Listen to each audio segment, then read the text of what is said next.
Okay folks, welcome to another That Was Year That Was. Now if you're a regular to the channel you may have seen a few of these I've done in the past.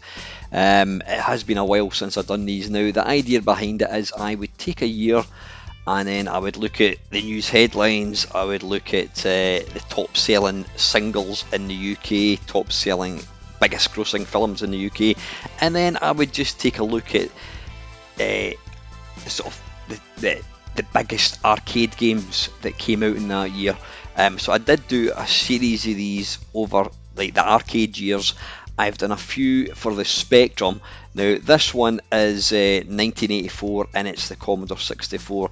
Now I think there's something like 155 games which are featured. That is by far not the total number of games that came out. These are the games that I remember playing back in the day. There's loads more. Some of the games are awful, some of the games are fantastic, but I just wanted to include all these.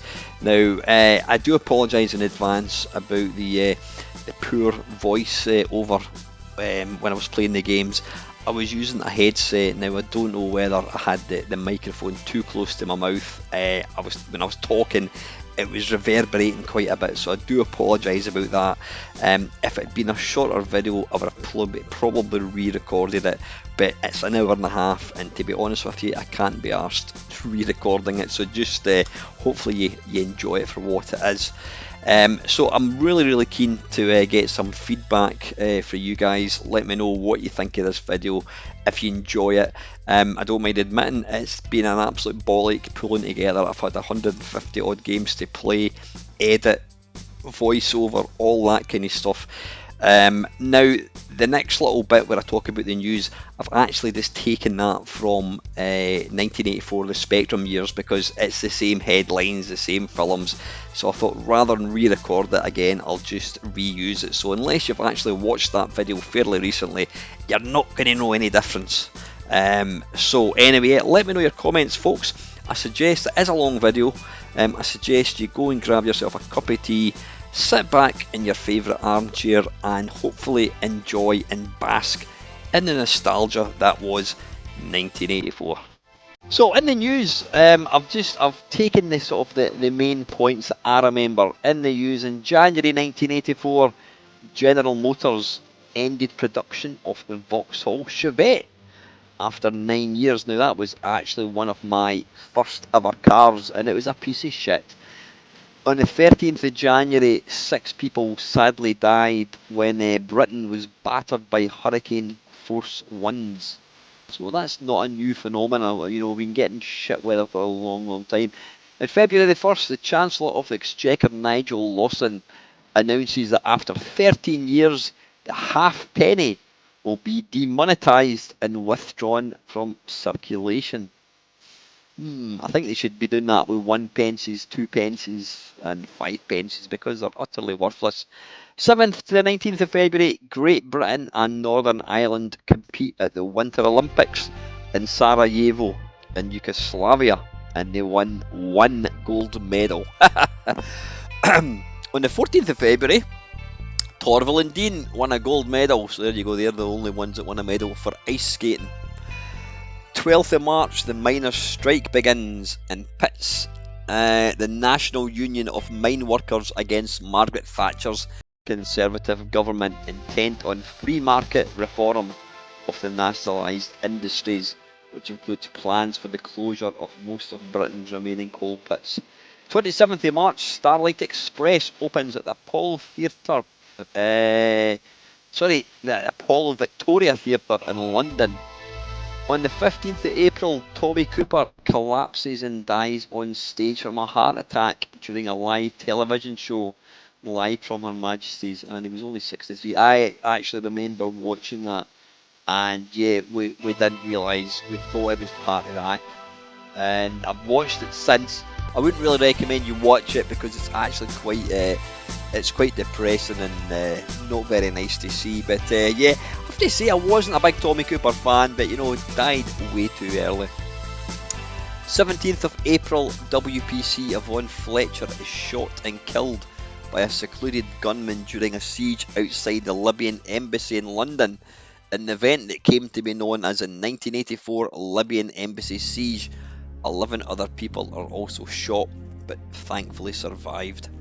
25th of April, Austin Rover launches its new Montego 4-door saloon, which replaces the Austin Ambassador in the Morris Ital. And it's derived from the Maestro hatchback. A 5-door estate version of the Montego is due later in the year.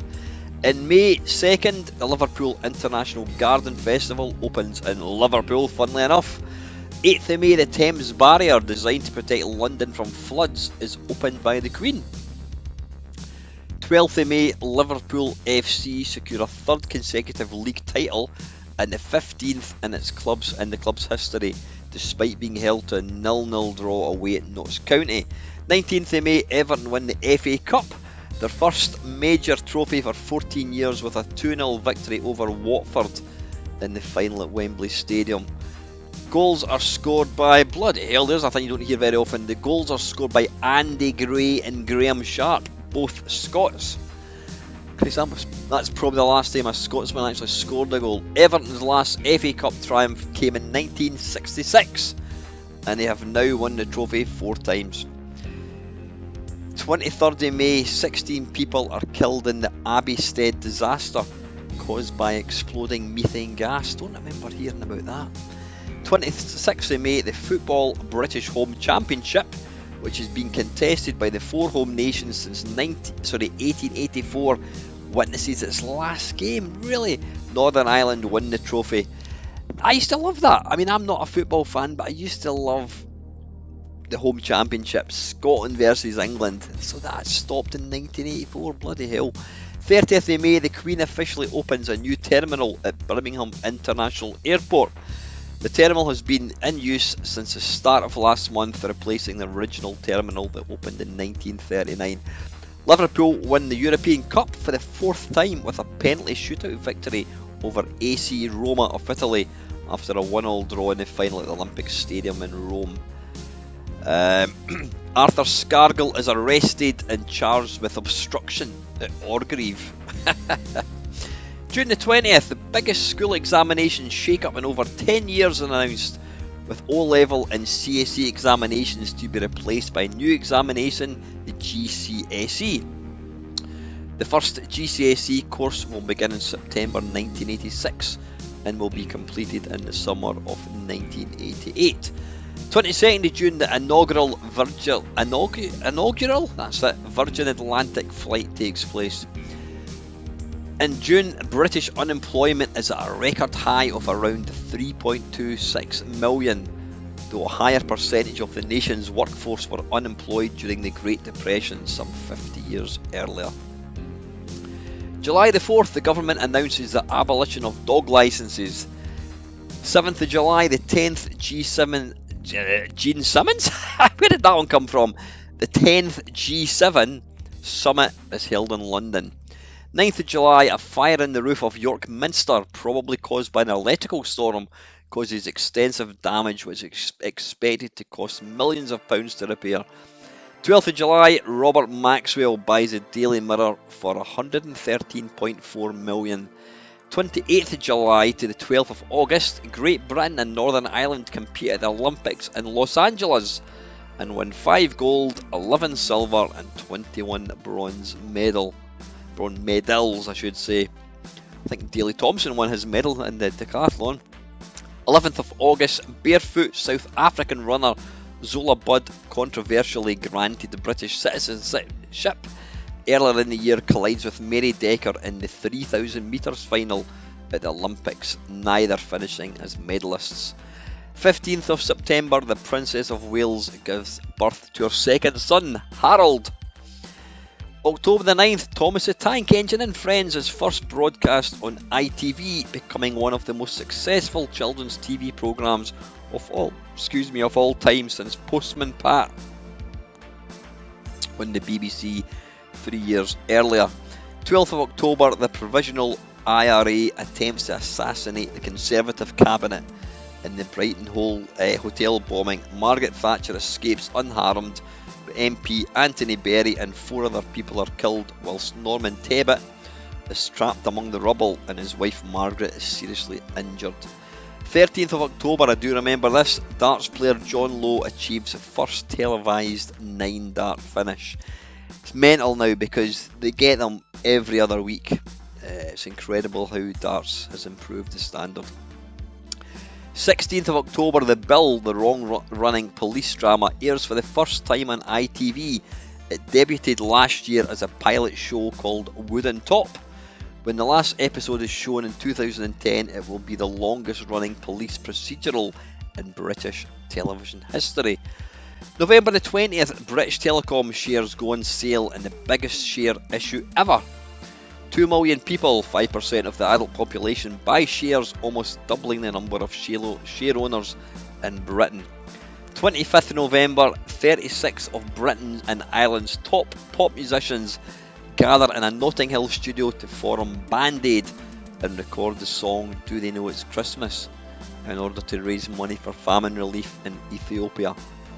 Into December the 3rd, British Telecom is privatised, and on that same day the Band Aid charity single is released.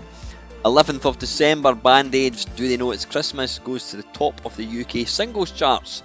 16th of December even, Mikhail Gorbachev of the Soviet Union visits Britain. 22nd of December, Band Aid's charity single is this year's Christmas #1. And lastly, on Hogmanay 8, 31st of December, Rick Allen, drummer of Def Leppard, loses his left arm in a car accident when the A57 rode at Snake Pass. So yeah, that is kind of the top news headlines. So let's take a wee look and see what the best or the biggest selling films were of 1984. Right, the 10th best selling grossing film of 1984 was Purple Rain, starring Prince. It was released on the 27th of July 1984. 9th place, released on the 30th of March of the same year, Romancing the Stone, with I think was it Kathleen Turner and Michael J. Fox, Michael Douglas. 8th place was Star Trek 3, The Search for Spock. It was released on the 1st of June by Paramount Pictures. Number 7 was a Kevin Bacon film even, Footloose. It was released on the 17th of February. 6th place was Police Academy, released by Warner Brothers. What was the name of the guy? Stephen... Oh God, I can't even remember his bloody name. He was in Three Men and a Baby as well, and he seemed to have... Steve Guttenberg, yeah. What happened to Steve Guttenberg? He just seems to have completely vanished. There again, possibly Police Academy killed his career, because it was pish. 5th best grossing film of 1984 was The Karate Kid, and that was released in the 22nd of June, and it brought in I should have told you actually, but it brought in $90 million.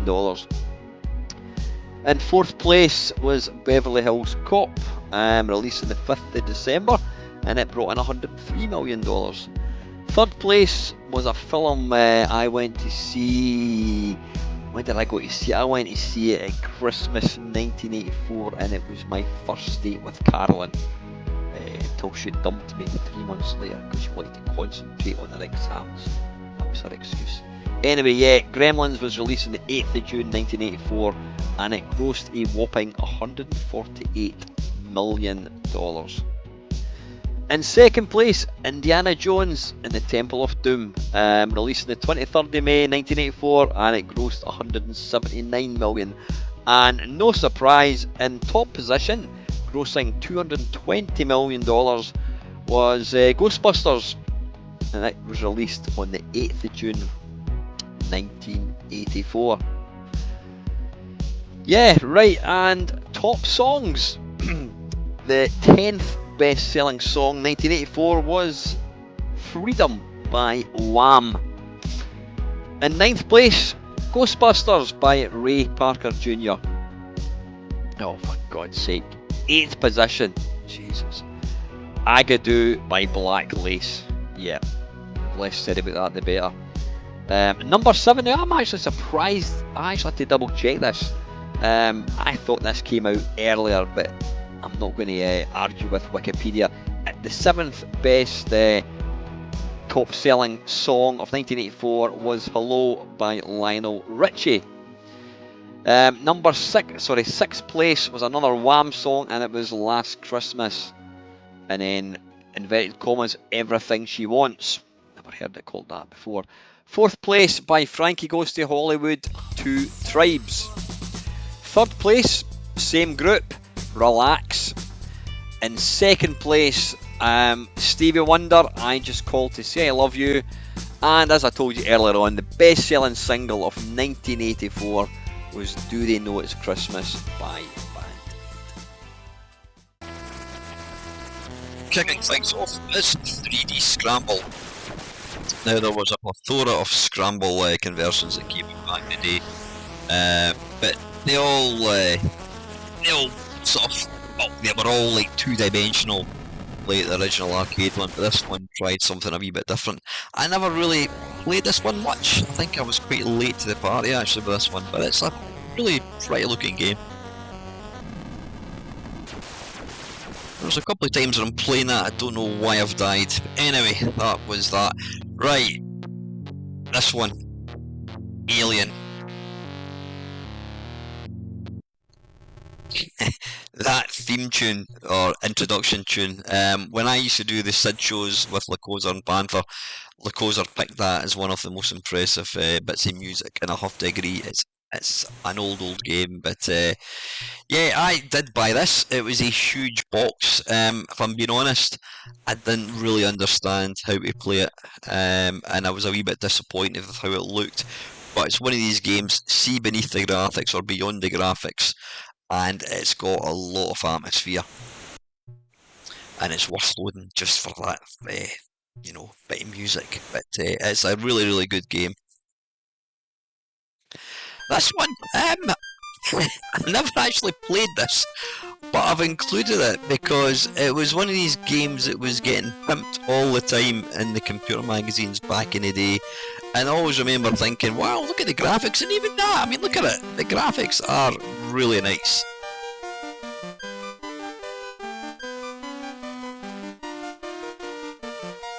Yeah, for an old game, I mean, yeah, quite who wanted to play a game about Alice in Wonderland, I've no idea. Right, this one, American football. My mate Don bought this. He was a huge American football fan. In fact, back in the 80s, we all were. I used to go down to Don's house with our other mates to watch the Super Bowl. And there was quite a few American football games that came out for the computers. This one was really, really basic looking. But I think it played pretty well. I could never get to grips with it. I didn't really understand. I know the rules, but I couldn't really figure it out. Ant Attack, bloody hell! I didn't know that this was out on the C64. For its time, it was extremely revolutionary with its sort of ISO with its kind of pseudo 3D. Yeah, it was not a game you associate with the C64. You always think of the Spectrum one. But again, worth playing.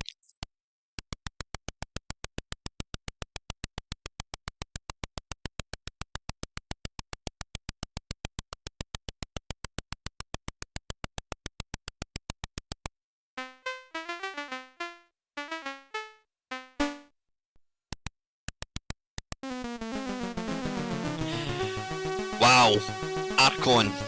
This game shouldn't really work, but it does. Think of chess, but real-time fighting.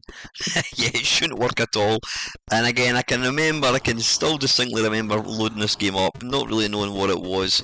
And once you get into it, it's great. You've really got to, for the best experience, you've got to play two-player. But you move your pieces, advance your pieces, and then if you have two pieces in a square like that, then you actually fight it out. It's a great game. It's really basic looking, but it's a fantastic strategy game.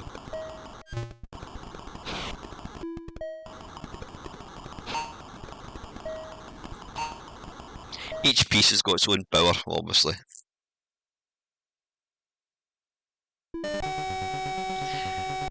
And if Archon wasn't enough, they brought out a sequel and called it Adept. It's pretty much more of the same. Slightly different kind of graphics looking, but yeah, again, another great game. I can't remember what one I preferred. I think I used to play Archon more than Adept. But if you like one, then I think you would enjoy the second one. Like I said, it is a good strategy game. You'd really want to play it against another player, but definitely worth checking out.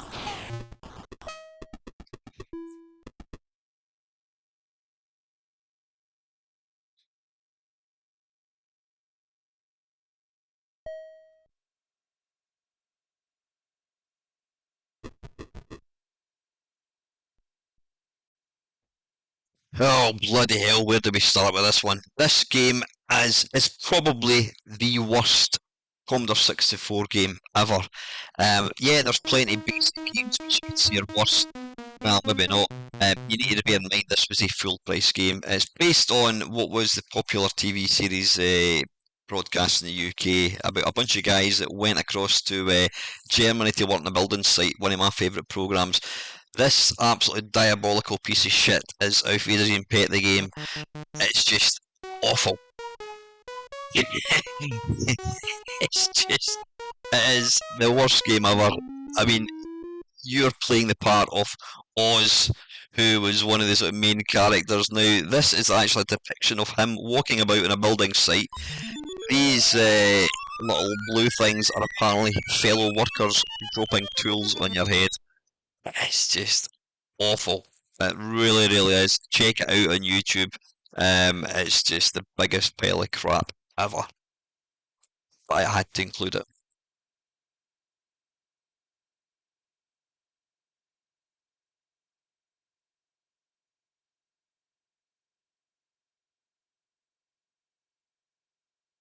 This screen, apparently you're in a pub.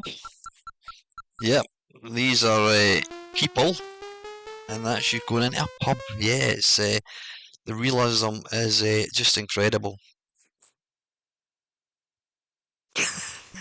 Awful.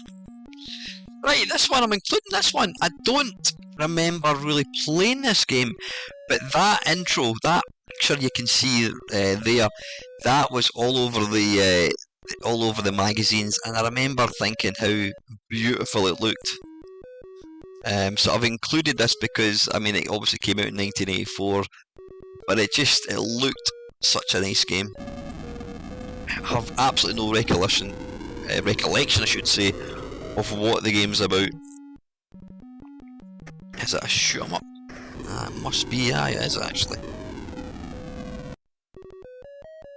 But yeah, again, it looked beautiful. Remember it from the adverts.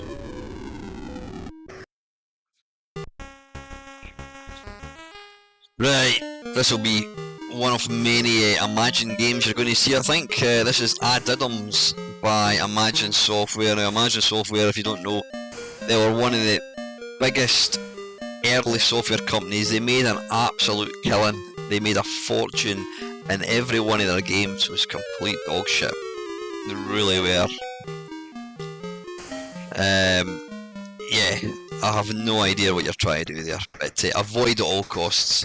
Now, in the same year that Auf Wiedersehen Pet was released, Jeff Minter only went and released this. This is Incipital. Great game. You play the part of Sippy, I think it is. And you just keep shooting stuff. You keep shooting all these things, and then eventually you'll see one of the walls will start to kind of animate, and then you can jump into it and move on to the next level. I didn't really understand this game when I first played it, but it's a great game. Automania, this was, I think this was, it was certainly the first, what were they called again? I can't even remember the name of the company that, not Microdeal, I can't remember. But yeah, you play the part of a mechanic, and you've got to try and cut parts of the car, and then you've got to carry it across to the screen on the left and build said car whilst avoiding baddies. Great game. Yep, you've seen this one. Whenever there's a list of the worst games ever, this one always appears, and quite deservedly so. This was Richard Darling's effort, he who went on to fund Codemasters and is now probably a multi-billionaire. You play the part of, think you're a granny waving an extremely large stick, and you're basically beating the crap out of all the kids that are coming out of school. This was an early budget game, and it was bloody awful. Yep, this is the second Imagine game. Now, I do remember this one. In fact, no I don't. You know what? I'm thinking of something different. There's a game similar to this, which I can't remember. This isn't the one that I remember. At least this one has semi-decent graphics. I don't know what you're meant to be doing here. No idea what all these things are. I mean, presumably these are dinosaurs, and then it looks like... I don't know what they are.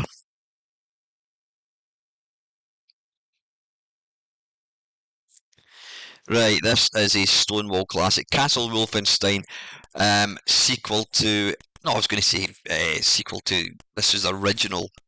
No, this is beyond Castle Wolfenstein. I beg to say. Yeah, this was the sequel to the original Castle Wolfenstein. More of the same. It was a game... The original Castle Wolfenstein actually inspired 3D Wolfenstein, which went on to, obviously, Doom. So it's got quite a legacy. But yeah, the idea is you're trying to escape the castle. Fantastic game. You need to play it. Right, this is another game which I never actually played on the C64. It's a game again that I always remember. I always think of as being a Spectrum game. It was written by John Rittman, who went on to do Match Day on the Spectrum. Yeah, the idea of this game is you've got to collect batteries and then jump in your car and move on to the next level. Quite a nice little game. Breakdance by Epix. This is bloody awful. You need to remember, this was in the heyday of breakdancing, and so it was inevitable that there was going to be a game. The thing is, it came out by Epix. Now, Epix put out some cracking games, so you'd expect it to be pretty good. But it was like, Simon Says, you've got to try and replicate what the computer guy's doing. It was crap. Bugger all gameplay. This is Blue Max 2001, the sequel to the original Blue Max. Blue Max is a great game. This was, as I said, the follow-up set in the year 2001. Set 23 years ago. Yeah, it just didn't have the same appeal as the original. Same kind of gameplay, you've got bomb sort of stuff in the ground and all that kind of stuff. But I don't know, it just never had the same appeal as the original, but it's still worth playing. Blue Thunder, another one which it was advertised heavily in the magazines at the time, but again, I always just, when I think of Blue Thunder, I think of the Spectrum. Sort of like a, I was going to say like a scramble type game. Yeah, like I said, never really played it.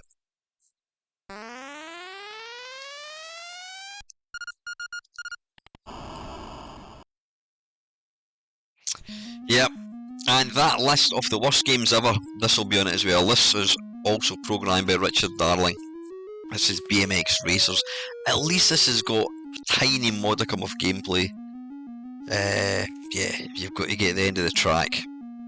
It's basic stuff. But again, this was early budget games. So you didn't really expect much for £1.99. But it's a shit game. Boogaboo, I keep saying it, but again, this is another game that you always think of. I always think of the Spectrum. This game used to always be loaded up in shop windows because it was one of the few games, 8-bit games, that actually had a kind of intro. The idea being you play the party of Flea and you've fallen into this cavern and you're trying to escape. But it's got the most unwieldy control method. You hold the joystick to the side and then release and jump. Booty, another budget game. See beyond the graphics, and it's actually quite a nice little game. This was released by Firebird Software. Once they realised that Mastertronic was onto something with budget games they wanted to part of it. So yeah, this is actually quite a nice little game. Collect a key, open a door, collect another key, get to the end of the level.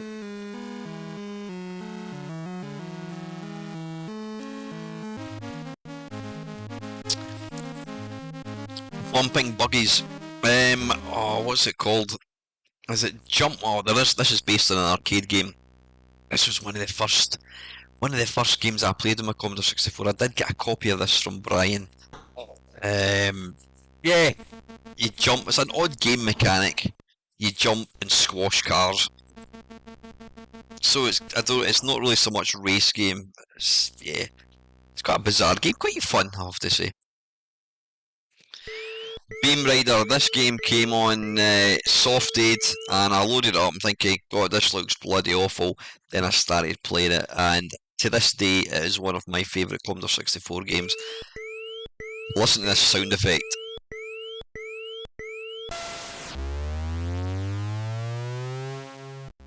Wow!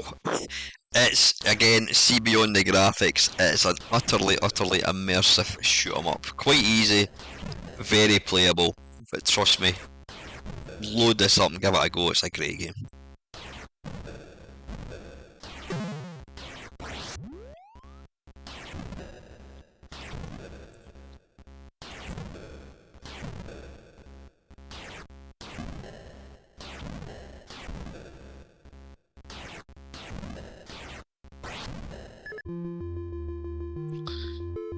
You know this one, Boulder Dash.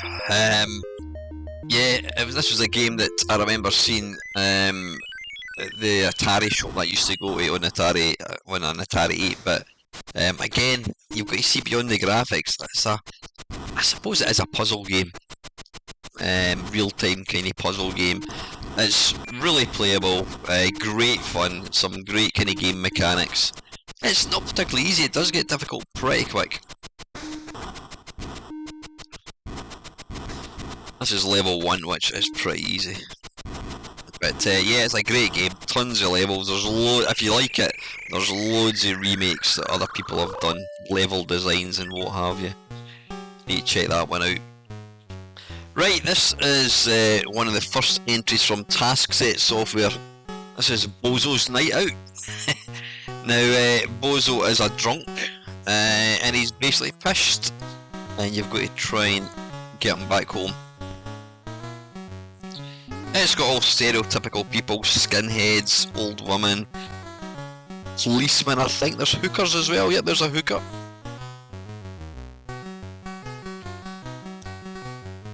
This is quintessentially British, this game. Didn't really play this one that much, but I had to include it because it's a great game. Task Set are a great software company. Bruce Lee, you know this one. This was one of the first games again I ever saw. Again, it was running on an Atari 800. Bruce Hero, like many kids, I was a huge fan of him. He was like one of my heroes. And you know, a computer game based on Bruce Lee, what's not to love? Quite a simple affair, quite an easy game. It's not one that I play very often. I have completed it a few times, but you know, again, it was a Stonewall classic. You can play 2 players. One of you can play the part of I can't remember what he's called again. Yamo, I think it is. Blockbusters, yeah. Back in the 80s, there was a TV program. It was a quiz show for school children, and you got to pick a letter, and then they would ask you a question, and the answer began with that letter. So you go, what is the opposite of wrong? Well, I think we know that one. It was played with 2 different. There was a team of 2 and a team of 1. And it was hilarious when he said you would ask what letter, he would ask you what letter you want, and you would say, can I have a P please, Bob? Which was hilarious when you were about 16 years old. But this was the game of the programme. It didn't really work because there was limited questions. Burger Time, first game you're going to see by Interceptor Software. This was a take on Burger Time. They didn't even attempt to change the name, but that was the 80s for you. You could just blatantly rip off people. This is actually not a bad version of the game, I have to say. Some of the versions when the burgers dropped the action, the screen would freeze, but not this one. So yeah, it's probably one of the best ones. Apart from the recent remake my mate Nick Sherman made, but that's another story. Castle of Terror, Melbourne House. This was a text, or it is a text adventure. But what made it great was the music. You're trying to kill Dracula. Now, famously, this game cannot be completed. It is impossible to actually kill Dracula. I don't know what the reason was. I think there might be a hacked version out there where you can actually do it. But just for the music, it was sensational.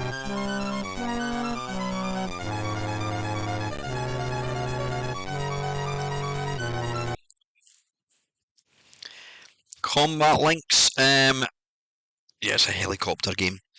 This was really popular. All my mates played it. I don't think I did. It came with, I'm sure it came with a big, massive, thick manual. Was this published by Digital Integration, I think, they specialised in sort of flight simulators. But yeah, my mates loved this game. I mean, the graphics are pretty good actually when you look at it there. Flight simulators are a huge thing in the early 8-bits. But yeah, I said you got all the instructions and manuals, and you know, if that was your thing. Second game by Task Set, CAD-CAM Warrior. You play the part of a little robot, and you've got to wander about. Now, what I'm quite good friends with Andy Walker, who programmed this. Now, apparently, this actually randomly generates screens. It's got thousands. In fact, I'm talking rubbish. I think Andy said he was wanting to have it randomly generated, but it couldn't be done or something. But it's got thousands of screens. Great little shoot 'em up.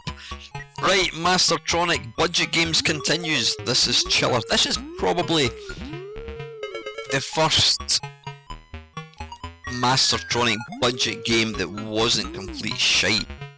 It was actually not bad. It wasn't brilliant, but at least it looked okay.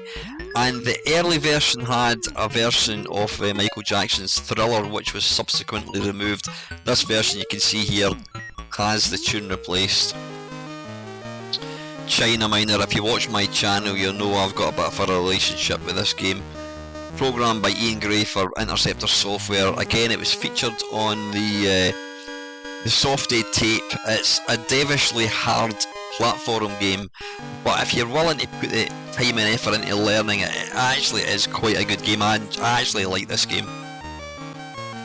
It's really difficult, but the music, although it's a little loop, I love the music. Great game. Right, this was, what was this called again? Chinese Juggler. Again, another one of these games that I can just recall seeing adverts for. This was released by Ocean Software. The idea being you've got to spin plates, so if that is your thing, then check it out. Never really played it much back in the day, if at all. But it's a good fun little game.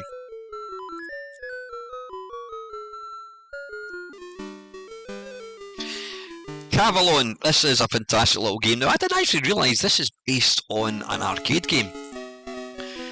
You have got to try and rescue your fair maiden. You walk about a castle, you got to collect parts of the door whilst avoiding the enemy. Scrolling wasn't the best. My memories of this game were, I think I had to get about 5 copies of it, not copies like buying. I had to go back because it never loaded. It used a loading system called Pavloader, and I eventually got one that loaded. But it's actually it's a simple game, but good fun. Chucky Egg, again, it's a game you always associate with the Spectrum, though BBC owners would probably disagree. These are apparently the versions you want to play. Quite a simplistic little game. You play the part of, is it Henhouse Harry? And you've got to collect eggs, and you get attacked with, is it chickens? And I think eventually that big thing in the corner gets released and chases you. Quite simple, but enormous fun.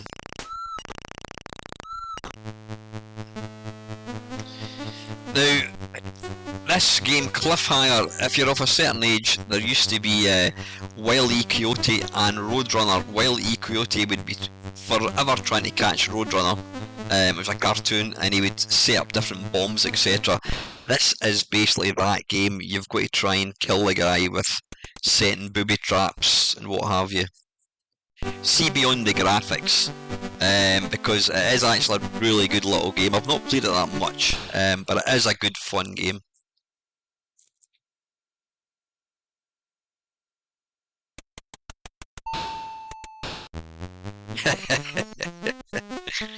Great stuff. Right, this was a follow-up to Bruce Lee. I mean, Bruce Lee was massively successful. They also brought out Zorro, who was a kind of action hero. Used to show reruns on BBC One, whatever it was. And this was Conan the Barbarian. Now, I always thought this looked absolute shit. The graphics just look awful. Now, I know a game's not graphics. I could never really get into this. I thought it was going to be great because Bruce Lee was such a good game, but it looks similar gameplay. I just never got on with it. Right, I've featured this here because it came out in 1984. Cuthbert and the Tombs. Cuthbert was the Dragon 32's Sonic the Hedgehog or Nintendo's Mario. He appeared in a number of games which are all based not based loosely, they were all based on arcade games of the time. Never really played this. I didn't even know this was out in the Commodore 64.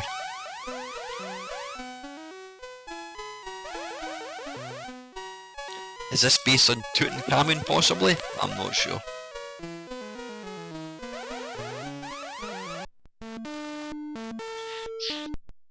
The Dallas Quest. Yeah, again, if you're of a certain age, Dallas was one of these TV series, an American TV series, which was huge. It was all about this ridiculously rich family, and it had top, good-looking guys and top-looking birds in it, who had way too much money.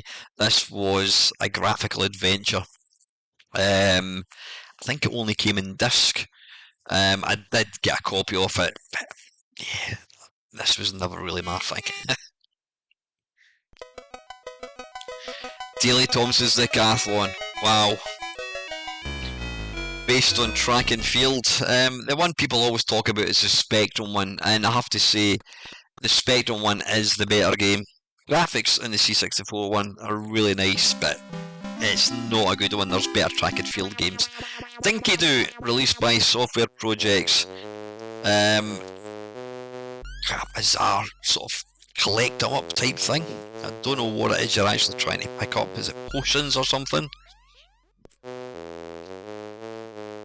Software Projects, they did Manic Miner, that's all you really need to know. Quite an obscure little game, but quite nice as well.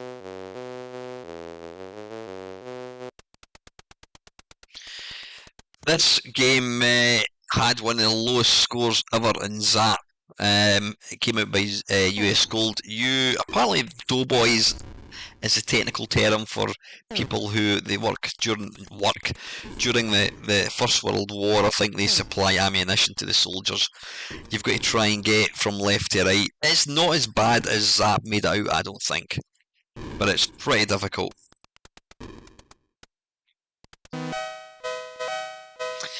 Now, if you're going to play a Decathlon game in the C64, this would be the one you want to play. This was David Crane's creation for Activision.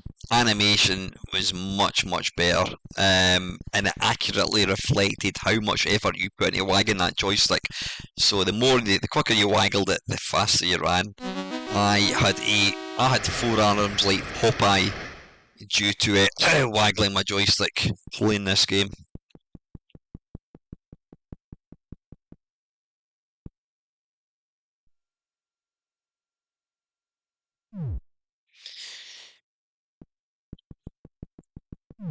Not quite got the same graphical finesse of Daley Thompson's, but much better game. Now, if you want a bizarre game, Drelbs. This is Stuffy Nightmares. You play the part of a one-eyed monster thing, and the idea is you've got to make squares, fill in squares. You're being pursued by what can only be described as a piece of A4 paper with a face. And there's a centipede going round the perimeter. It's an utterly bizarre game. Trying to describe it to anybody is nigh on impossible, but it's strangely endearing. Really good. It's stuffy nightmares.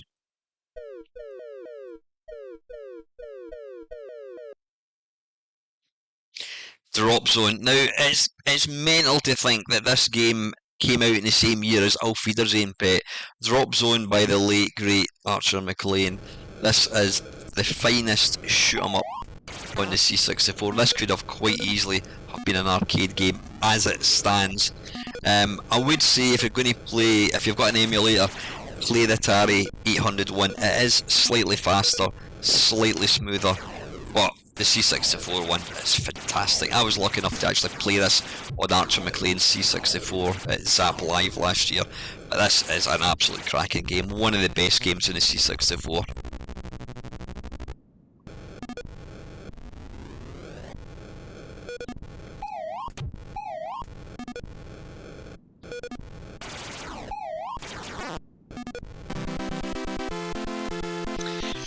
Oh, Eureka! Yeah, this was one of these graphical adventures, multi-part graphical adventures, which looked completely shit. I didn't even attempt to play it for this, by the way, because I didn't know how to play it. But the selling point of this game was the first person to complete the game won, I think it was £25,000, which back in 1984 was a lot of money.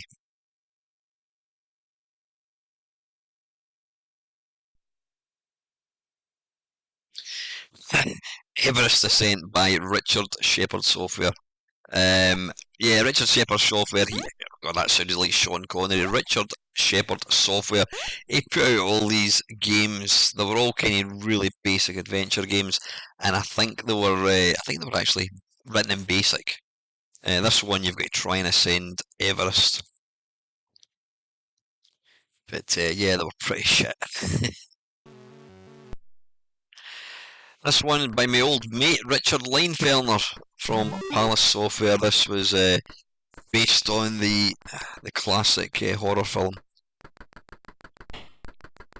The idea being is you've got to try and rid the world of the Book of the Dead. Try and avoid your friends getting turned into zombies. Great film. Game's not very good. It's really difficult. Plus the fact you can only move up, down, left, right. You can't move diagonally or anything. It's really frustrating. But yeah, it was a game at its time.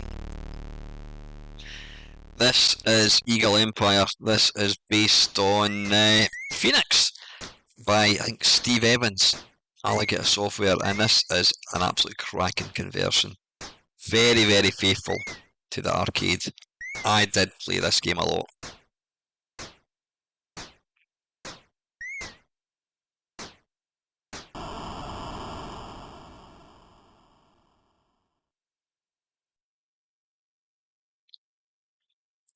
I did buy this game, Evil Knievel's Jump Challenge. The idea being you've got to try and jump over cars.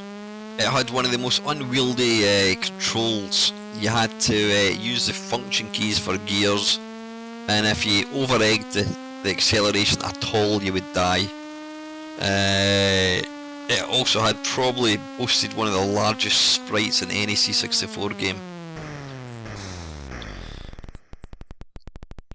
And coming up is this little bit. One of the most annoying little bits ever of a game. You got that every time you died, and it became annoying. Encounter by Novagen, Paul Wokes.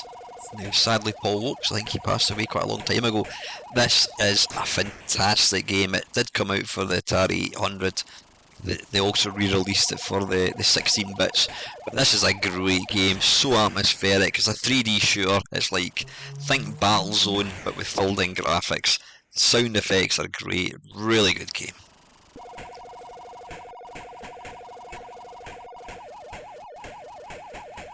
I would say this game was ahead of its time. It's that good.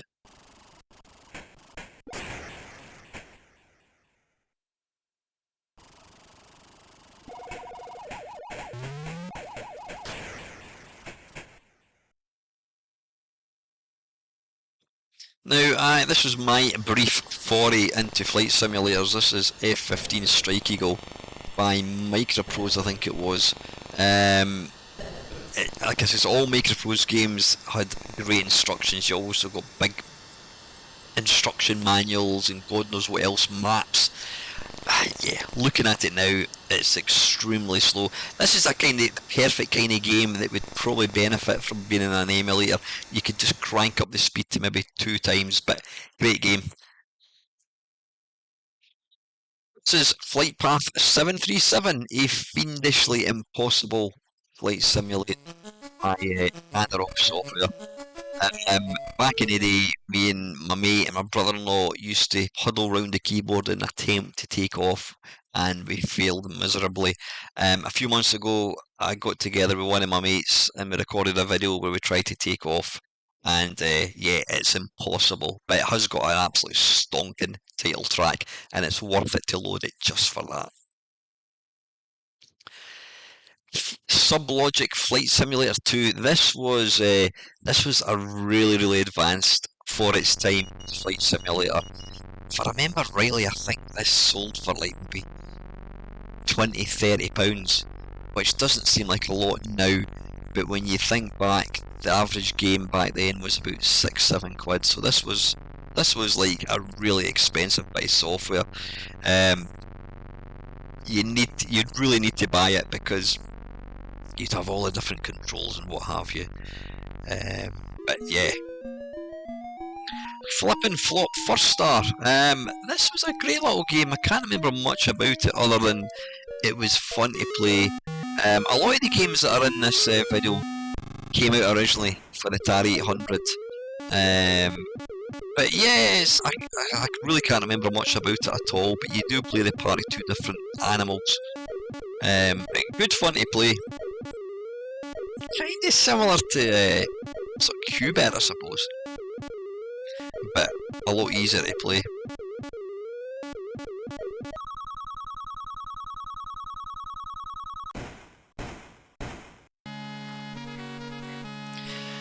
Falcon Patrol 2, the sequel to Falcon Patrol.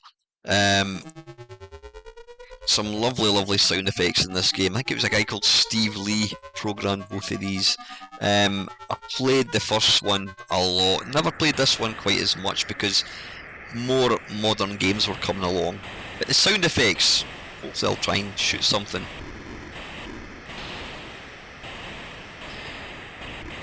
The sound effects and other effects. Impressive. Fall Guy by Elite Software. This was based on the TV series that starred Lee Majors, who played the $6 Million Man. The idea of being an engineer, a stunt man in a film. I didn't really play this one back in the day, but I've included it because I do remember it. And again, it's pretty difficult. I'm not quite sure what you're supposed to do. I think you've got to just try and avoid the baddies and run to the end of the train, something like that. I think it was multi-level. Fighter Pilot, again, another digital integration game, I think, and again, another one of these games that I always associate it with the Spectrum. Thing is, the Spectrum was actually a better machine for flight simulators because its processor was marginally quicker than the C64, so it did do 3D graphics better. The C64 was notoriously slow for vectors. Flak, I got a copy of this game, an early copy of this game, and it's a game that kind of flew under the radar. It's a really good arcade shoot-'em-up. Very similar to Xavius. But yeah, it was played fast, challenging. I think it did eventually. I don't think it ever got a full price release, but it certainly got budget release. Football Manager, addictive games. Me and my mate Don, we played this religiously for I don't know how long. You manage a football team, and then you've got to try and take them to the first division. There's been subsequent versions of this that have come out, but to me, the best one will always be this. I remember seeing a copy you could actually hire this for the Spectrum in a video shop. Yeah. Happy days. Right, Fred, this was... I can't remember who released this. I always thought the graphics for this were really impressive. Really, really big sprites, quite well animated. Scrollings let it down somewhat.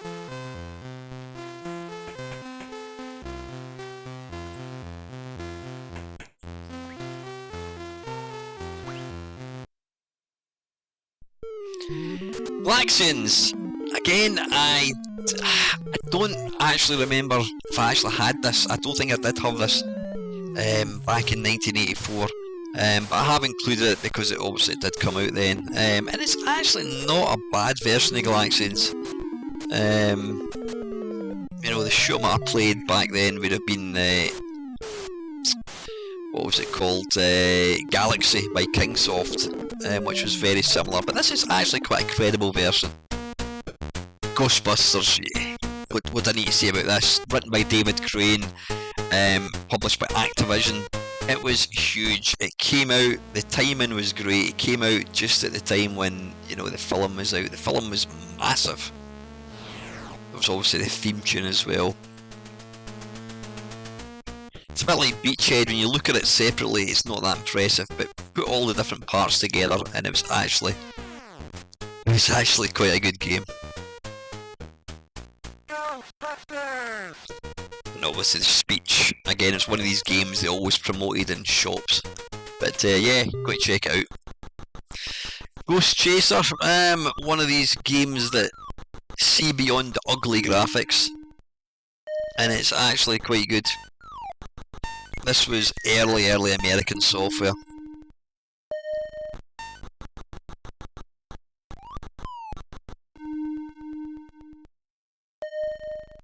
It's interesting, there was a lot of American software in the early days for the C64, but then it kind of dried up and then the UK became the sort of main producer. Oh god, Ghouls. Yeah, this is one of the most difficult games you will ever play. It is fiendishly difficult. Apologies for leaving the mouse. Now, I did do multiple attempts at this. Now, what makes it difficult, apart from the pixel perfect timing, you've got to avoid that red thing. Yeah, brutal game. Grog's Revenge, this was the sequel to BC's Quest for Tires. I didn't know that at the time, but apparently BC Grog's Revenge, whatever it was actually a proper cartoon character.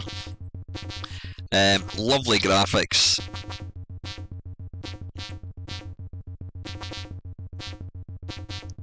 Yeah, smooth scrolling, good fun.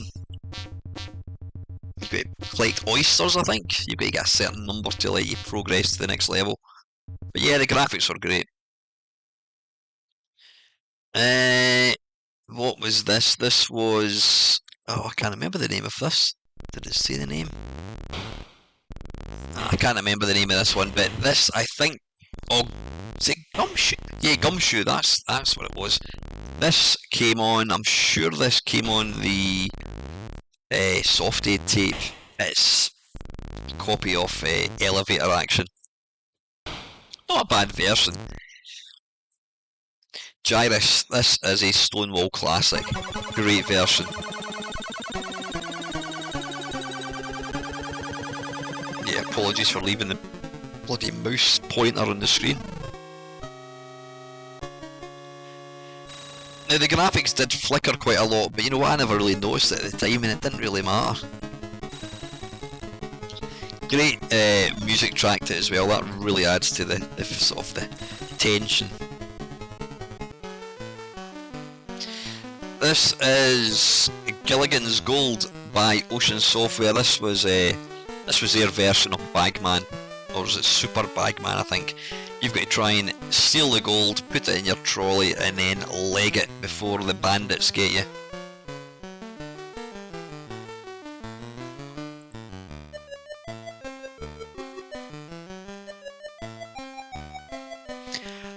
Actually, I'm saying that the mouse pointer was on the screen. It was the mouse pointer on this as I was recording it. so forget what I'm saying. Gremlins. Yeah, this was a real-time action game. Was it by Atari? I think possibly. Can't remember. This was actually quite good. You've got to try and rescue the gremlins and kill the bad ones. The animation was really good. I do remember playing this quite a bit. I can't remember much about what I need to do, but yeah, actually worth playing. Right, this was Griffin by Tony Crowther. Right, I'm going to say it here and now. I always thought that Tony Crowther was a fantastic programmer on the Commodore 64. Take it back, most of his games have not stood up well at all. There's a couple of games which you'll see later on which I think are worth playing, but by and large a lot of his games were shite. They used the same graphical routines over and over and over again, and yeah, I'm sorry, but I don't rate them quite as highly as I did back in the day. Now, this is Guardian by Steve Evans, who did the one we looked at earlier on, Eagle Empire. This is a stonking version of the Defender. I was using the joystick to play this when I was recording it, but yeah, you need to play it using keys. It's a great version of the classic Williams shoot 'em up. Bloody hard, but again, worth playing. Hess Games. This was a track and field game. It looks ugly. I remember, I'm sure it got a good review in Zap, and I bought it, and I became addicted to the 100 metres, and the reason that I loved it so much, the rest of the events were crap, but the reason I loved it so much was, when you ran the 100 metres, you then got to race against yourself, so you were always racing yourself, and I put hours and hours into this game. It was on disc. Fantastic game. Like I said, I never really bothered with any other event, but definitely worth checking out. Hitchhiker's Guide to the Galaxy. This was it Douglas Adams? I can't remember. Yeah, it is Douglas Adams. This was quite a popular text adventure on the C64. I never bothered with it. Text adventures was never my thing, but this was really popular back in 1984. No graphics to speak of, so it was all in your imagination.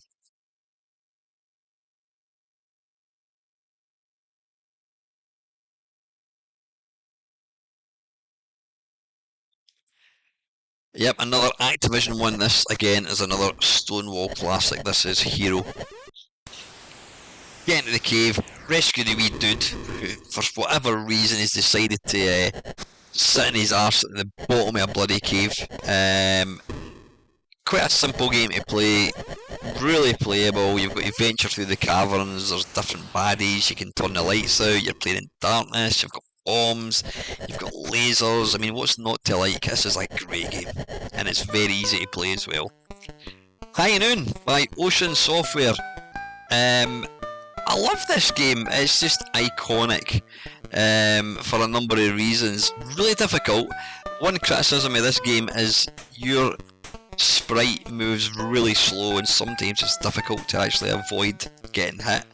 But I love the little the mechanic where the Undertaker comes out and drags in all the bodies. That is excellent.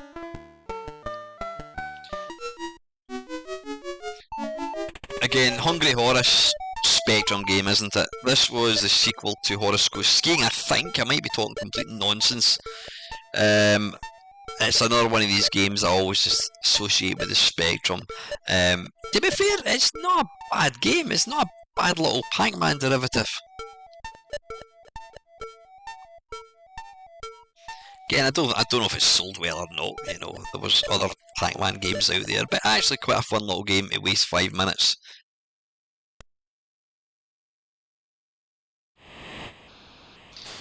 This is Harrier Attack. You can always tell early Commodore 64 games because they always use the built-in Commodore font.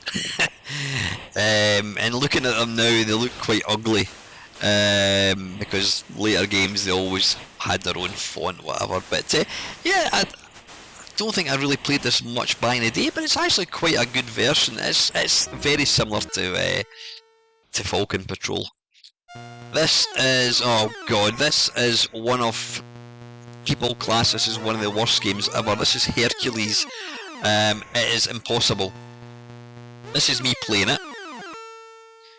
There you go, game over. It's just savagely difficult. You have like half a second to learn what you need to do, or else you die. Actually, I think it got quite good reviews in Zap. It's actually really challenging to an impossible point. Hyperbiker, yeah, it was jumping on the old BMX bike. Popularity. The only thing I remember about this game was I spent hours and hours and hours and hours trying to copy it. From Sharon Crosby at school gave me a copy of it, and I eventually managed to copy it, and then I never played it because it's shite.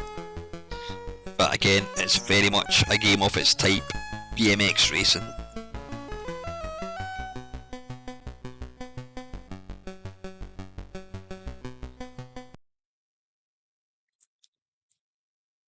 Another visitor. Stay a while. Stay forever. Yep, that's right folks, this game came out at the same time as Auf Wiedersehen Pet. I'm not a big fan of this, I'm not a fan of the game. My mate Lucosa rates this as his favourite video game of all time. Technically, it's mind-blowing. I mean, that speech was just incredible. Animation is fantastic as well. It's a lot of people's favourite Commodore 64 game. Go and check it out. International Basketball. This was programmed by Andrew Spencer, who did the original International Soccer, which was a game I put hours and hours and hours into. This was his take on basketball, and it was bloody good. You only have, is it 3 players each? But really playable.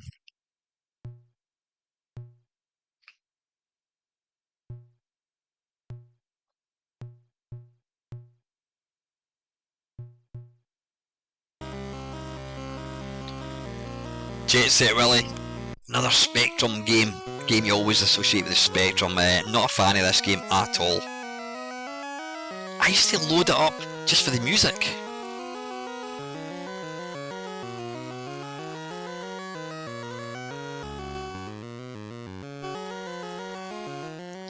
Famous for the bug, was it the attic bug or something? I can't bloody remember. But yeah, you always associate the Spectrum with that game. Joust. This was a Williams game. I think there was a newer version of this that came out fairly recently. Yeah, based on the coin op.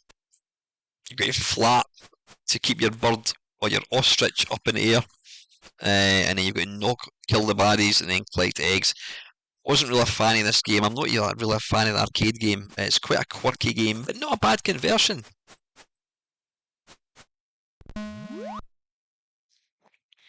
This was one of the earliest games I had for the C64, and this is a great version of Frogger.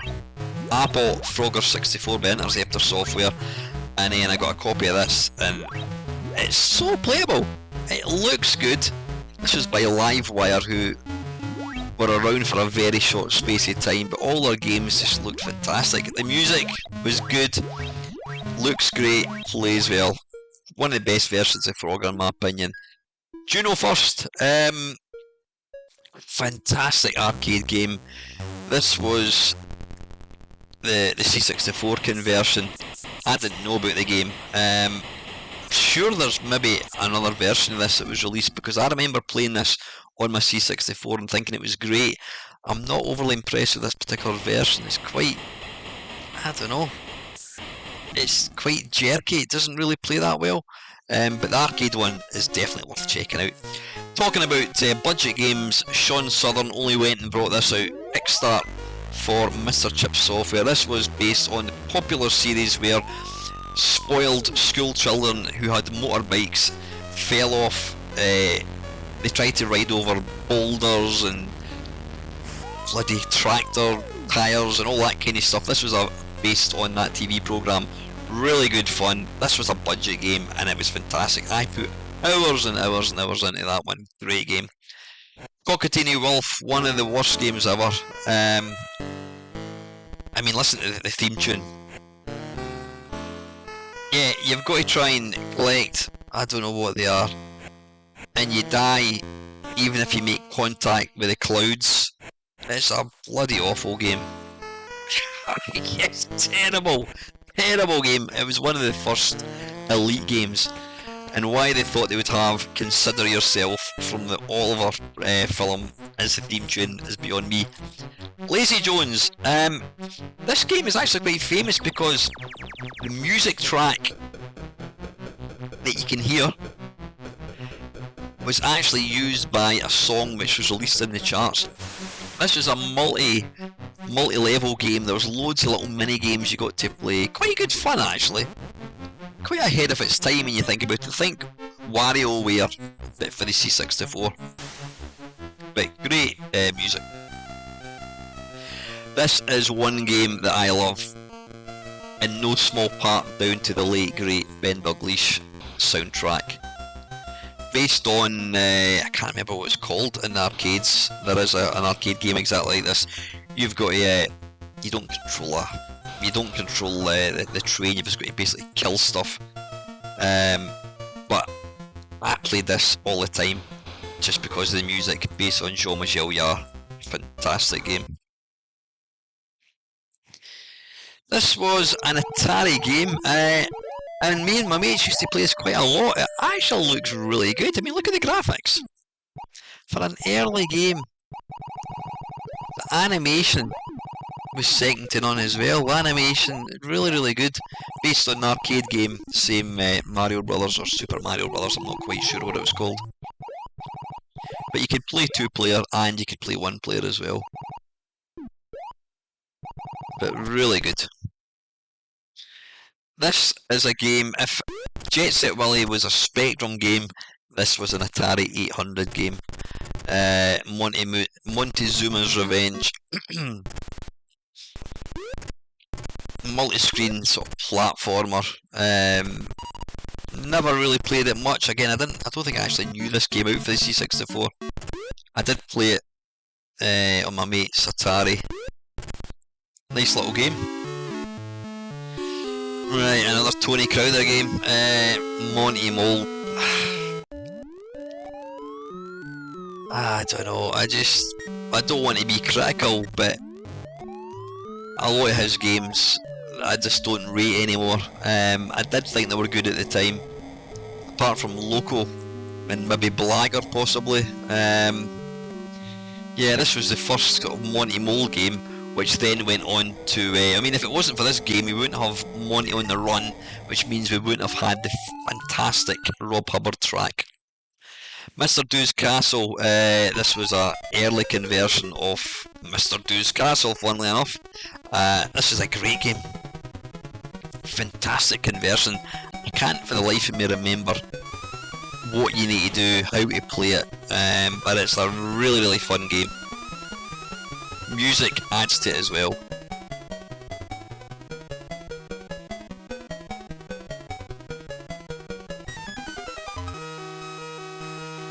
This is a bloody batshit mental game. This was another game that used to appear in shop windows because graphically it's quite nice. You play the part of... Do you play the part of Mr. Mephisto? You're trying to either escape. Yeah, I think you're trying to escape because you can see the fiery pits of hell. You're trying to avoid the devil. I mean, it's a horrific game. It's a weird game. It's got that strange ambient sort of sound as well. Freaky. Mr. Robot. This was quite a good little game. Now, what I liked about this was it came with its own level editor, and you could just draw the levels using the joystick. It was easy to play, and yeah, just extremely playable. It looked nice. I think this might have been an Atari 800 game again, can't remember exactly. Very similar to like Miner 2049er.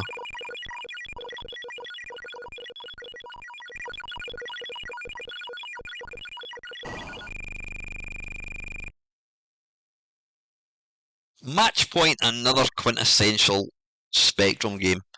Yeah, basically the idea is to hit a ball over a net. And yeah, I played this quite a lot. There's not a huge amount of control in this game, but there have been various attempts at tennis games, which we will see later on. Some worked, some didn't, and this was definitely one of the ones that did work. Worth checking out. Analog Software's Moon Buggy, based on the arcade one. Now, for the life of me, I could not figure out how to move. You should be able to move left and right, and for whatever reason, I couldn't get it to work. Maybe you can't. Based on an arcade game, not a huge fan of Moon Buggy, but Analog did put out some nice conversions.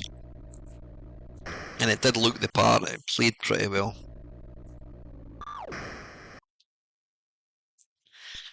Ocean Mr. Wimpy. Wimpy was the McDonald's of the 80s. I mean, McDonald's came in late to the UK. Mr. Wimpy was where you went to get a burger, and this was their version of Burger Time. But they put that stupid first level, which was really frustrating. The actual game itself's not bad, but you'll see when you knock a burger down, the screen does freeze. So whilst it's not the best version of Burger Time, it's not bad. Right, Mutant Monty. This was jumping on the bandwagon of all these multi-level, well,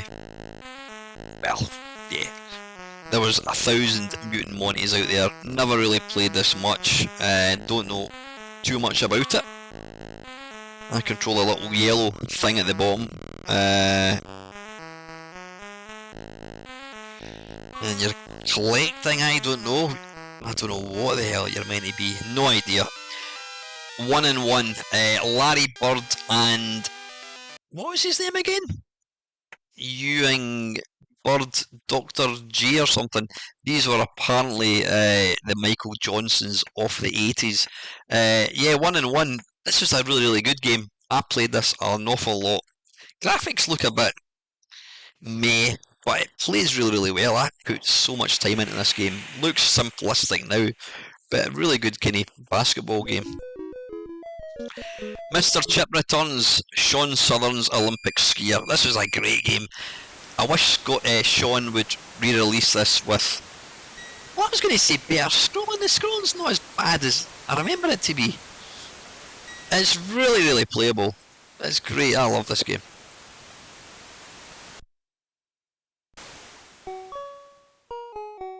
There was 3 levels to take part in, and it would give you a wee rating at the end of it.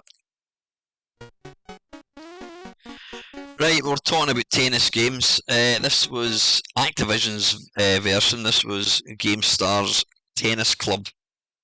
The graphics look great, but I can remember I just couldn't play it.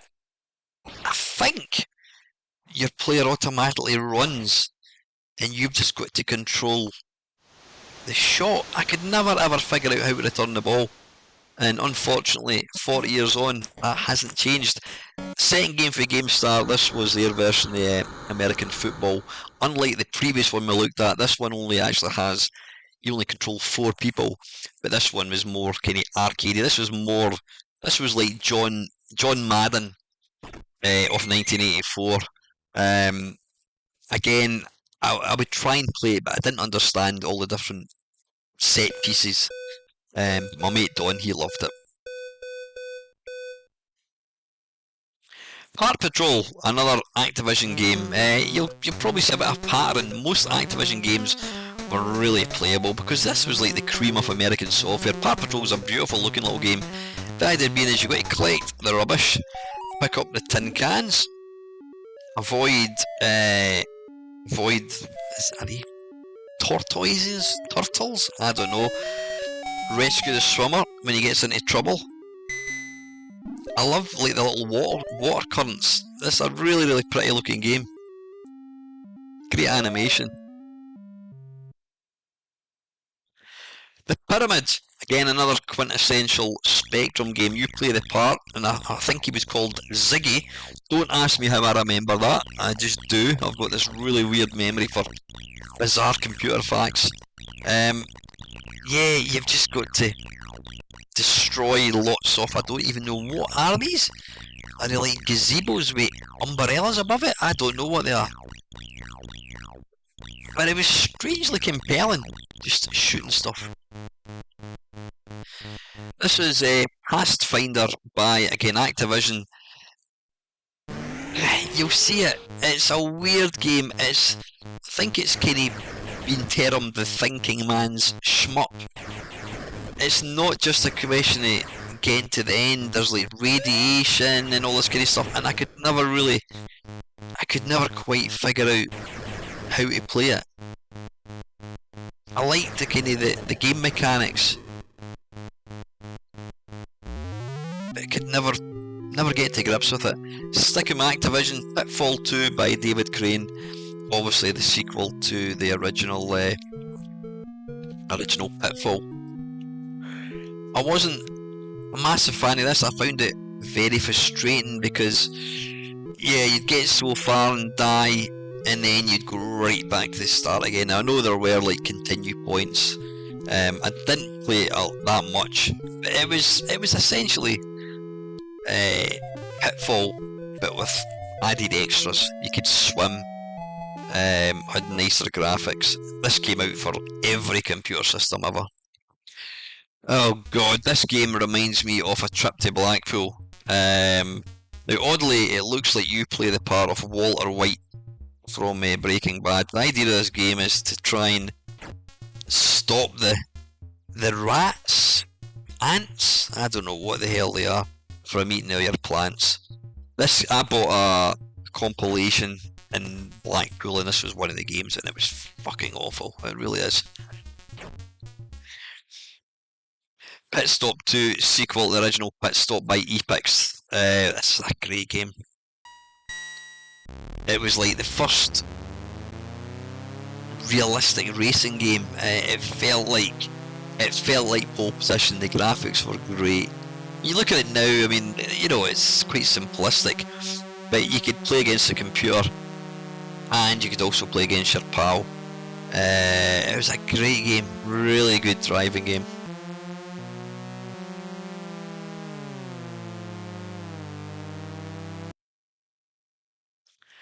Yep, this was the Granddaddy, Pole Position by Atari. Again, this game came out for virtually every system. Now, I did do an Arcade Perfect My Arse, which is where I compare home versions against arcade, and I think I deemed the C64 one to be the best version. It does look pretty much like the arcade one. It's fast. Yeah, graphics are blocky. I mean, compare the graphics from this against Pole Position, Stop 2, which was the last game, but good version of Pole Position. Right, Pyjamarama. This was, God, I can't remember the name of the company. It's completely gone out of my mind. This again was a Spectrum game. You always think of the Spectrum, but I saw this on the Spectrum, and then I realised that you could get it for the Commodore 64, so I subsequently went out and bought it. It's a beautiful little game, some lovely graphics. Again, quintessentially British. You've got to try and collect things to then wake up from your nightmare, apparently. That's what this is. Now, this is Scramble by, I think it was Rabbit Software. I wasn't aware of this until probably 3-4 years ago, and it's actually an excellent Scramble clone for the C64. If I'd known about this should have been my version of choice. It's got some decent music, it's fast, it looks good, it's just really, really playable. An excellent version of Scramble. And we're on to the second game, I think, by Taskset Software. This is Poster Paster, where you've got to try and put up bill posters or advertising posters. I can't remember how to play it. It's really fiddly. Again, I'm very, very fortunate to have the programmer Andy Walker as a good friend. He's been on my channel multiple times. Taskset games were great. They were so quirky, they were fun, they were entertaining, they were good to play. I just can't remember how to play this one. Right, this is another Tony Crowther game. again, it's got similar graphics. If you remember Griffin, which we looked at earlier on, this is Potty Pigeon. It looks the same. Even Loco, it looks the same. It's got the same routines. I never realised that as much at the time as till I did now. So yeah, I think he's been a bit cheeky. You play the part of a pigeon. I don't know what you're doing. He's shitting on cars. No idea. Right, this was another game that reminds me of my mate Don. Don bought this Quo Vadis by The Edge. Now, before he went on to become the lead drummer, lead guitarist for U2, The Edge actually programmed shit games for the Commodore, this being one of them. The USP of this game was it had thousands of screens. What it didn't tell you was every screen looked the same. What you can see here is what you would see in screen 1000. Pretty dull. Now this game here by Broderbund Software, Raid on Bumbling Bay, there was actually more to this game than I remember. You've got to try and destroy, I think, a battleship getting made. When you look at it now, it looks a bit, nah, but it was, I'm not going to say it was like SimCity, it wasn't like SimCity, but I think it was ahead of its time. You've got to try and destroy factories, whatever. It looked ugly, but I think scratch beneath the graphics, and it's actually quite a good game. Raid over Moscow, wow, epic game. This was the sequel to Beachhead. This still gives me shivers, this game, because back then the Cold War was a very real thing. Now, when you hear the sound effects of this taking off, I think it's fantastic. Listen to this.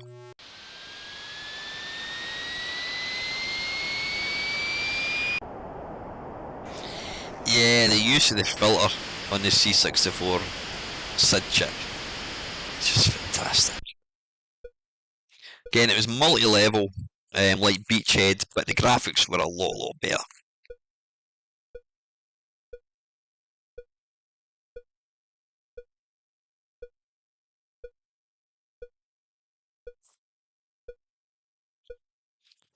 Yeah, the idea being you could destroy the launch sites and save America from a nuclear holocaust.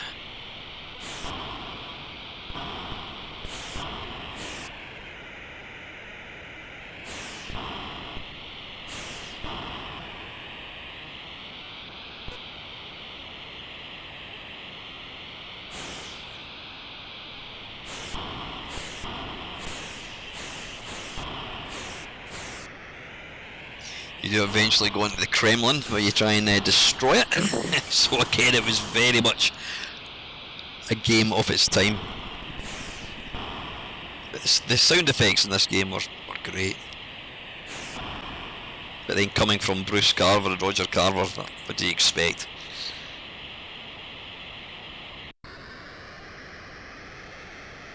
You may notice I've given some games more time than others. Some of the better games I think deserve a bit more time.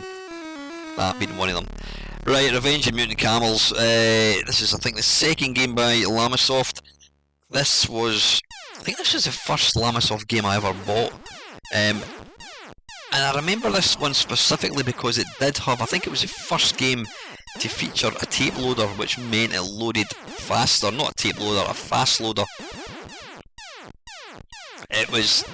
This is a snapshot of 1980s Britain. You know, it's, host boxes, CND, etc, etc. Rocket Roger by S. Evans, Steve Evans, who did Eagle Empire and not Defender, what was it called again? God, I can't remember. The Defender clone that we looked at earlier on. I never really played this much. I was going to say kind of similar to Scramble. It's nothing like Scramble actually. Guardian, that was the name of the Defender clone. Yeah, but I think that's worth playing. Another Activision game. This is River Raid. Again, you'll see a sort of pattern forming. Most of Activision's games, the early games, were very basic, kind of graphically. I mean, I think they were just straight ports of the Atari 800 versions, but they always had exceptional gameplay. They were always really fun to play. They usually had quite a nice learning curve, and were always enormous fun to play, and this was no exception. And back to task set software. This was, if we're talking about games of its time, this was quintessentially British games. This is Seaside Special, when you're trying to remove the radiation from British beaches. I could never really figure out what I'm supposed to do. I did like the effect of the water, the polluted water coming in and out. That's a nice. I don't know what that thing at the top is. Don't know what that is. But another interesting little game. This is by and far one of the. It is the worst pool snooker game you could ever play. I bought this, and me and my mate, we were massively into pool and snooker, and we eagerly rushed home to play it. And it's just awful. You'll see the white ball doesn't even make contact with the object ball. It's the graphics, or not the graphics, the physics of this game are shockingly bad. It's horrendous. It is one of the worst games you could ever buy for it. Watch it.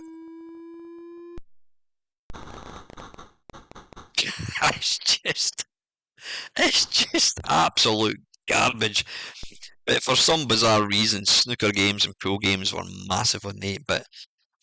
Right, back to Interceptor software. This is Sprite Man.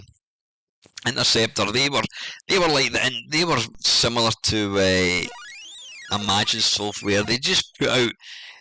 As soon as an arcade game came out, they would get their own version out as quickly as possible. Some of them were good, like Burger Time. Others, like this, were not quite as good.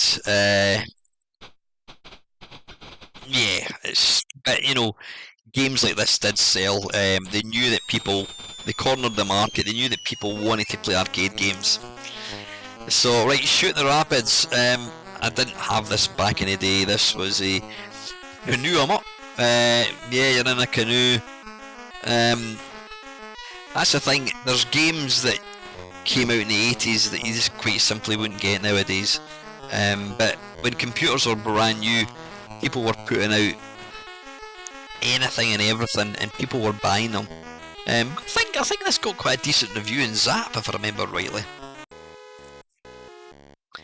Now, I mentioned Qbert. This was a version of Qbert called Slinky, but it was eminently more playable in my opinion. It was playable. You play the part of a Slinky. Now, if you're of a certain age, you'll remember Slinky. It was a metal spring which your mum bought you, and it would walk downstairs. Yeah, if you don't believe me, go and ask your mum and dad. This was a game based on Qbert by using the Slinky. Solo Flight. This was an early US Gold game, flight simulator. What I liked about it was it wasn't as jerky looking as some of the other ones. I mean, we looked at that F-15, and the graphics were pretty shit.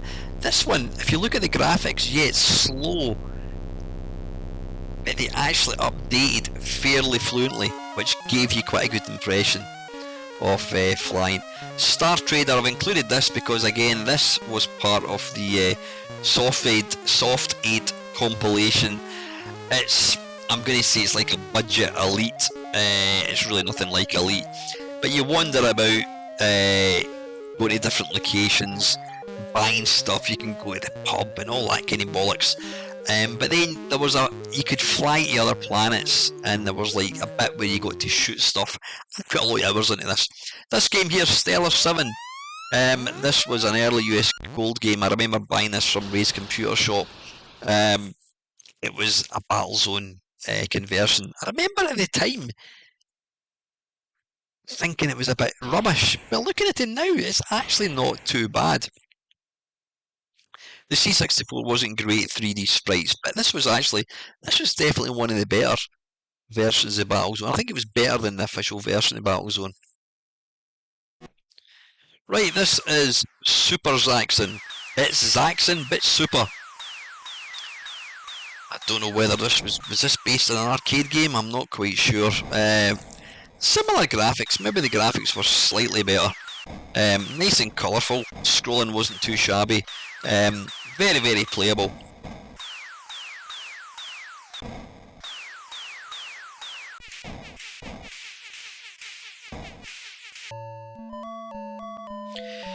This is another Jeff Minter game. Now, I have a friend, Paul Drury, who writes for Retro Magazine. This is Paul's favourite video game of all time. So you can take for that what you want. You fly across or between two planets. When you move up, gravity will take you up, or if you move down, gravity will take you down. The idea being you've got to try and amass points. You've got to ensure that your sheep doesn't die of starvation. You'll see at the bottom right his stomach is full. When you get hungry, you've got to land in grass. It's like Defender. It was Jeff Minter's take on Defender. Great game, really quirky. Now, back to Tony Crowther. You'll see here he put out a lot of games. Sonny Blagger, sequel to the original Blagger. This time it had scrolling. Can you see that the Rocket Ranger and this look very similar? I think they obviously just used exactly the same game engine. I never noticed that until recording this video. It was alright. It's probably one of his better games in my opinion. Sorcery. If Manic Miner was to the Spectrum, then Sorcery was the Amstrad. It's a multi-screen running, pick up a key, go back, pick up something else, go back, collect a potion, go back, open a door.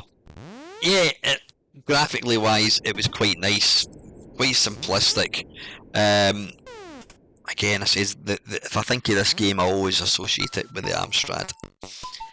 Spy v Spy, based on, I can't remember who made the comic, based on a cartoon, a comic I should say. Spy v Spy, black spy and white spy, they're both trying to get the secret documents and then flee, and you can beat yourself up, you can set, or beat your opponent up, you can set traps, booby traps and what have you. Great multiplayer game this, can't remember much about it. Staffy Karnath. Now, if you remember Attic Attack, Night Lore, all these games, they were all classic games in the Spectrum. Ultimate announced they were bringing a game out for the Commodore 64 and we were all daft excited, and then this came out and we're like, how ugly looking is it? Looking at it now, I don't think it's as bad as I remember it to be. I think the fact that some of the sprites were hugely chunky was disappointing, but it's a multi-level game and it's worth looking at. Another Tony Crowther game. Can you see a pattern forming here, folks? Wait till the game starts. This is just the same. Yeah, he must have put out so many games using the same routines over and over again. I mean, Loco came out, then they brought out this, then they brought out Black Thunder, and Black Thunder and this are identical. So I think that's why I'm a bit pissed off with Tony Crowther. I don't think he did do some better games than the 16-bit. I don't think he deserves the credit that a lot of folk give him. This game, however, does require, or does deserve a lot of credit. Summer Games. First seen this in Ray's computer shop and my mind was blown. Look at the animation, folks.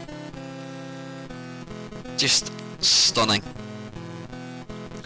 This was a multiplayer game released by Epix.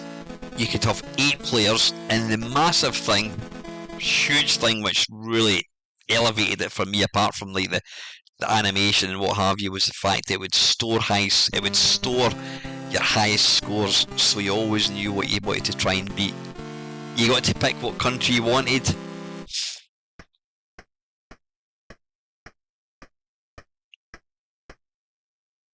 Yeah, each event required a series of movement, button presses, timing.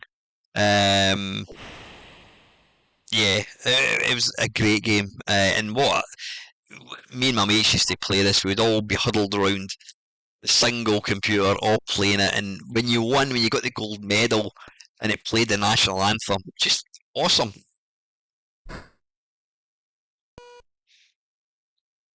I used to be really good at the swimming, but for the life of me, you've got to press the fire button just as his arm's about to go in the water. and I used to be shit hot at it, but for some reason I just couldn't do it. And I used to always get 25 out of 25 at this. But when I was recording this, I was completely pish. Honestly, I don't know what went wrong with me. But Summer Games is a Stonewall classic. Right, from classic video games to classic movies, Star Wars, it was inevitable that there was going to be a video game of the same name, and it was inevitable that Atari were going to bring out home versions. This is the C64 one. It doesn't have the vector graphics of the arcade one. It's not entirely shit. It's quite simplistic. It's all right. I think Domark brought out a newer one later on, which is better played. Richard Shepard Software. He brought out Everest Ascent. This is Transylvanian Tower, where you've got to try and kill Dracula, I think. Now these are the graphics. Yeah, every room looks the same. Again, if you press run stop on your computer, you can actually list the game. It was written in BASIC. But it was early days of computers, folks, and you know, people didn't really mind, you didn't care, you just wanted software for your computer. Now, another Spectrum game, this is Trashman.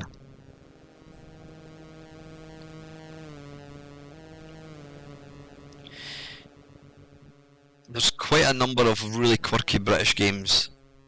You know, Seaside Special, Bozo's Day Out, Trashman, where you get to try and empty rubbish. I mean, you just wouldn't get this in any other country. I never played this until fairly recently. Again, I always associate, people talk about Trashman, you always talk about the Spectrum version. You've got to go into people's gardens, lift their rubbish, empty it, try not to get run down. Quite a fun little game. Ian Gray, yep, Interceptor Software, Tales of Arabian Nights. This isn't in...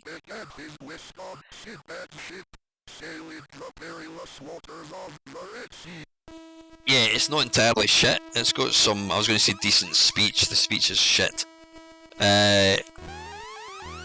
It's very much an Ian Gray game. It looks like China Minor. It plays the same as China Minor. A lot of fun, I believe. Tapper. This was an early arcade conversion of, I was going to say the classic Tapper. Tapper's alright. The idea being you've got to serve a pint to your customers. He does a little dance when he gets to level 1, then you've got to try and Mountain Dew. There you go, that's the refreshment of choice from clinically obese American YouTubers. This is, what is this? Is this Toy Bazaar? I think it is, yeah. This got really good reviews. I'm sure Julian Rignall loved this. He of Zap magazine fame.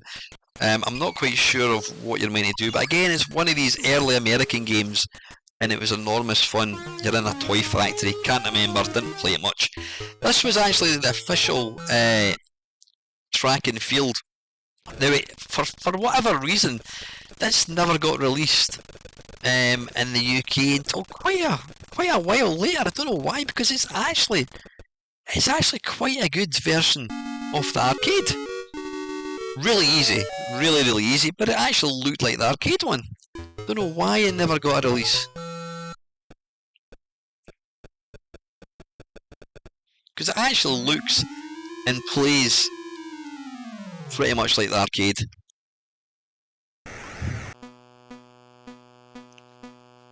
Back to Interceptor again.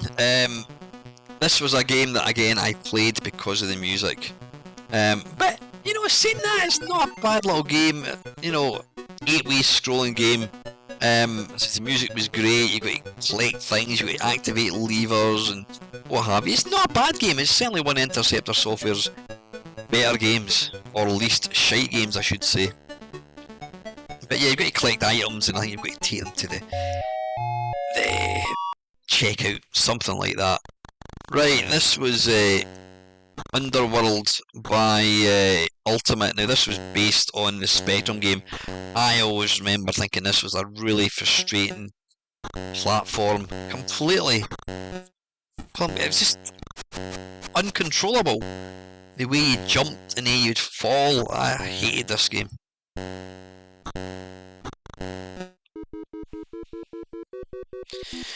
Up and Down, released by Sega based on the arcade game with the same name. Not a bad version, to be fair. It's not my favourite arcade game, but yeah, it actually plays pretty well. It actually looks pretty good as well. It does look quite authentic. The idea being you've got to collect flags and whatnot.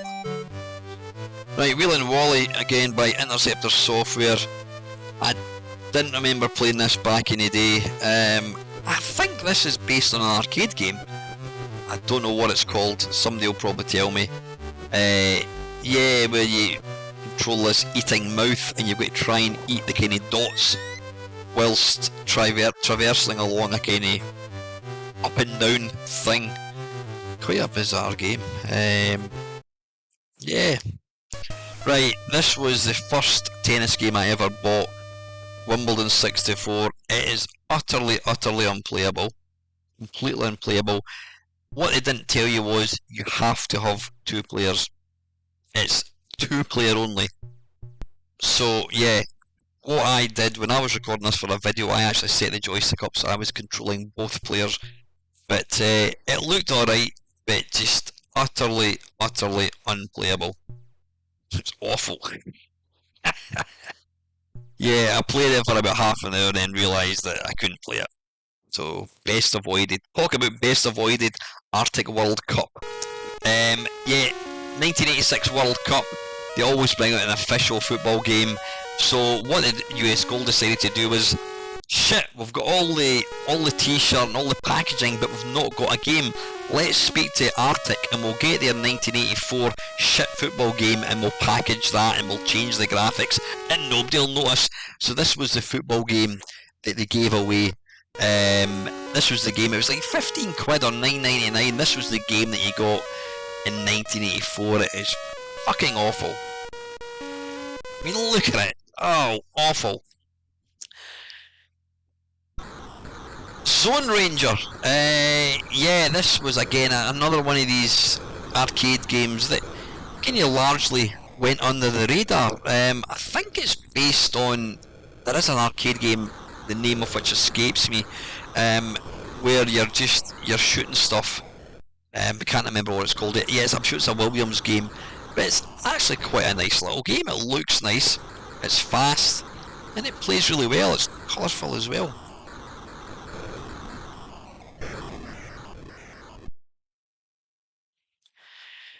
This was, what was this called?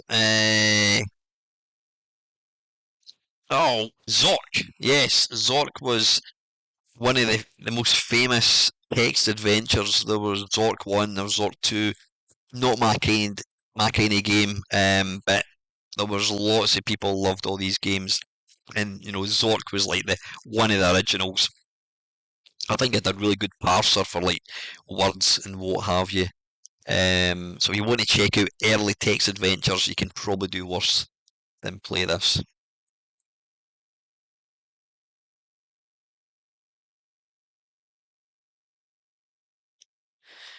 Zaxxon!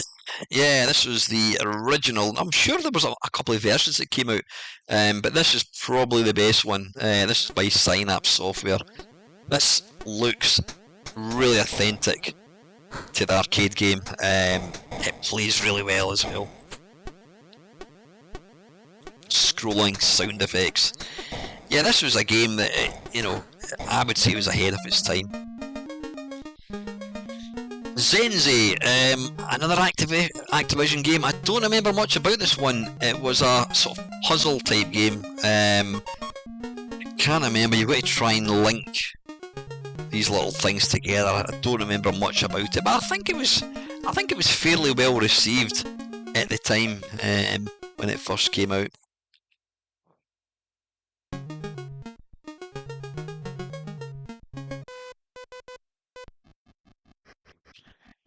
Zeppelin. This is a multi-scrolling. I was going to say it's like Scramble. It's not like Scramble. You control a part of an air balloon. You've got to shoot stuff, pick up stuff. I do remember playing this a lot when it came out. It's really playable. You've got to destroy things. Yeah, it's really, really good fun. Definitely worth checking out. And that, folks, is our very, very last game. Hopefully you've enjoyed this. Like I says, leave your comments. And finally, folks, as always, thank you very much for watching.